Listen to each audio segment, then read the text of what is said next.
got that. But Rocks has, I think, a little bit of matchup experience. Yeah. I won't say that much, but I don't know if Mechakoopa has ever played Sheik as good as Rocks, which is top one player in Monterrey, Mexico, right? Yes, and the currently King of the North representing Monterrey, one of the strongest, if not the top three strongest regions in the whole country. He's currently going against Mechakoopa, who you could actually argue being the invasive player. But now we are all here. Welcome. This is whole Latin America, Mexico against South America, and of course we're already going back and forth.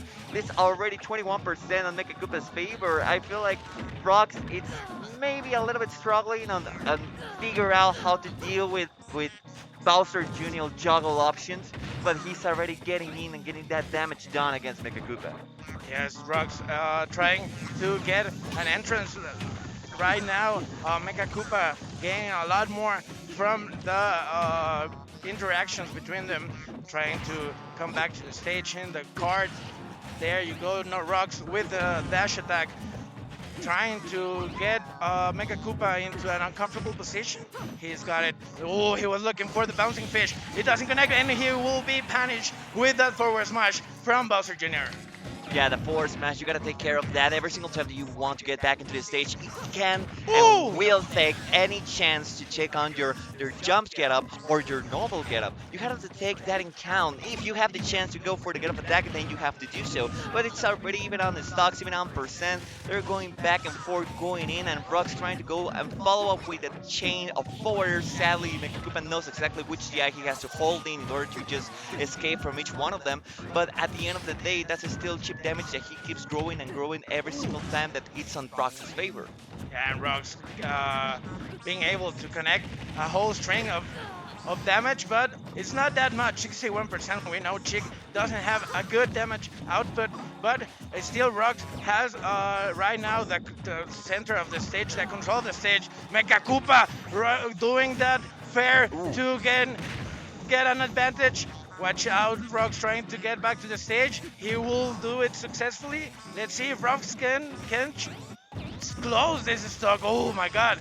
Rocks was really patient, staying in the stage, not risking anything against this Bowser Jr., which is a really tricky character right there down the stage. Yeah, and talking about tricky, the fact that you have the hammer afterwards you use the up B, it can be quite deceiving. You cannot tell whenever they're gonna be and they're gonna take you on an untakeable situations, and that's exactly on props on Rob and Rock's recognizing that it may not be worthy to go for the ledge trap or the edge guard itself. And currently at sitting at 120%, Rock's trying to get in once again, has the whole needle charge, doesn't manage to punish the landing on Mechakoopa, but eventually he finds the opening in order to cause more and more cheap damage that eventually is gonna lead him to the victory. And there was Rocks looking to connect a confirmation there in the platform. Right now in the offensive, he will go for that bouncing And fish that's and will it! close. That's a wrap up! Rocks just takes Mechakoopa, takes him all the way to the blast zone. That was a direct scored all the way to the left side of the stage, and that was just more than enough. You gotta understand the recognition that Rocks has in order to just pull off that bouncing fish. Whenever he's got a single opening to the bouncing fish, he's gonna go for it, he's gonna take it, and he's gonna exploit it at his favor as much as he can. Yeah, and even though Rocks has been like having this character crisis, he's got Chick. Sometimes the results are not the ones you expect. He is really committed right now to the Chick, and you can see that he knows when he's got the chance to sign it up, Yeah. sign the stock, sign the set, and you saw it right there. The bouncing fish too close. That match will take the advantage here. 1-0 from Mechakoopa right now in battlefield. We'll see Rocks trying to read the get up of Mechakoopa with that forward smash, Ooh. being received with the same chocolate. And it will not close the stock right now. Still Mechakoopa in danger. Let's see, going for that up B. Rocks will not take that explosive. Let's see if he can close it. Yeah, the fair. Let's see the bouncing fish, the needles. They will not help him with the Mechakoopa, but that backer will do the job. And Rocks is now one stock up from Mechakoopa. And with such a convincing percentage lead, he's still sitting at 69%. But as you can already tell, Mechakoopa is quite trigger happy with those forward smashes. He's always fishing for them whenever Rox is sitting at the corner, sitting at the ledge. Rox has been able to avoid many, if not most of them, but he's still gonna stop taking the chances of getting hit by them. You know, you're in a situation where you're facing a Koopa Kid, right? And they're already holding you in within the stage here, holding you in within the corner. Most of the time, they're gonna try to go for the forward smash because that's a safe option as long as they go for two out of the 5 options that you have off the ledge. Yeah, while you were talking about that, Rox was really being an artist with those fair chains right there, trying to follow Mechakoopa all the way into the blast zone. Right now with 147%, is still in his first stock. He's trying to get as much advantage as he could, but that down smash will close the first stock for Rox.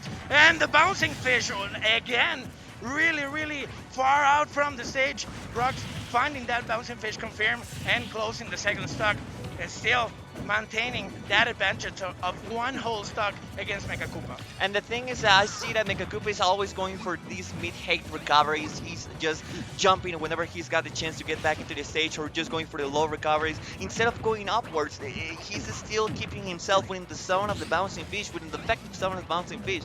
He's gotta take that in count in case that he wants to avoid him as much as he can. And at least within the neutral, he's struggling a little bit to get in Rox's defense.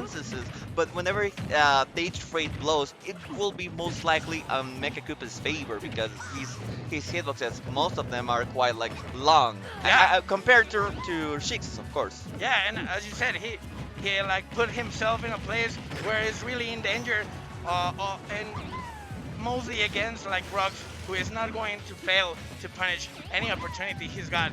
And now, there you go. That's a mixer recovery that Rox. we've been waiting for. Yeah, and goes for the hammer, close the stock, and he's now just one stock, but the needles into the bouncing fish. Then again, Rox, the bouncing fish marathon here in the Mechakoopa phase in this really nice match from the Monterey. Mechakoopa is actually managing to land heavy hitting blows on Rox, but the fact that he's struggling so much against the bouncing fish itself, it's what's keeping him at bay. You know, it's like the gatekeeper winning this specific matchup. The fact that it's a really high risk to try to go for a high recovery, because you're gonna be quite exposed in case that you're not able to land the hammer. So Mechakoopa, instead of trying to land the hammer, he goes for the 50-50s. Is Rox gonna mix? Is Rox not gonna miss? And well, Rox is not missing. That's the issue at this point. Yeah, and I think the more Rox punishes these recoveries from Mechakoopa is going like more and more with the same recovery, being really close in options with the Rox pressure. Yeah, but he goes for the empty hop in front of Rox's. His shield lands the finishing jab, but it's not quite enough. He goes for the rising neutral area and actually kind of works in order to take Rox outside of the stage to change up the tides, but just not enough. He doesn't manage to keep the control of the stage against Rox due to the Sheik's mobility that Rox is going to handle. Rox is kind of like a little mosquito flying around Bowser Jr. Mechakoopa cannot take a hold into it. Now going for the V neutral there to condition Rox recovery. Goes down with the down tilt and close the stock for Rox. First time Mechakoopa is an advantage in this match. Alright, it's the third match. This is probably the last chance that Mechakoopa has in order to make an actual blow against Rox, because of course this is a best of 3. The moment that Rox takes on Mechakoopa's this third game on his counter pick, of course, that's gonna be it. Mechakoopa is gonna be accompanying us further within the lower bracket as Rox proceeds within the winner's bracket. Yeah, going into top 64, just one match into the top 32 limit of today's Smash Factor 9 bracket. Rox is looking forward to it, trying to close this 3-0, having a good rest before his next match, and there you go, Rox with the change, with the fair change out of the stage. Ooh, Mechakoopa, nice air touch to get into the stage, but the pressure from Rox still is going the mix up there with the up B, the hammer, but still, Rocks in control, complete control of the stage. Yeah, and the fact that Mechakoopa finally took the chance in order to just go for the high risk, high reward, high recovery, it actually paid enough. But once again, within the neutral, he has a little bit of a struggling to try to read into or to contest whenever Rux tries to get in. But one thing that I gotta give him credit for is the fact that whenever a smash attack is needed to just close out the stock, he's got it prepared, he's got it read, he's taking it through and through, and that's exactly what's letting him to be on top, or at least to be on par against Rocks. And there you go, as you said, Mecha Koopa being a menace with those smash attacks that they do really hit hard from Bowser Jr. Not as much as Cheeks, but there you go. Rocks with two backers, a pair of backers. Oh, get Mecha Koopa Nasty! That's Nice. just nasty. That's the way that Rocks closes it out. It's a 3-0 with a handshake with such a commanding, I would say message.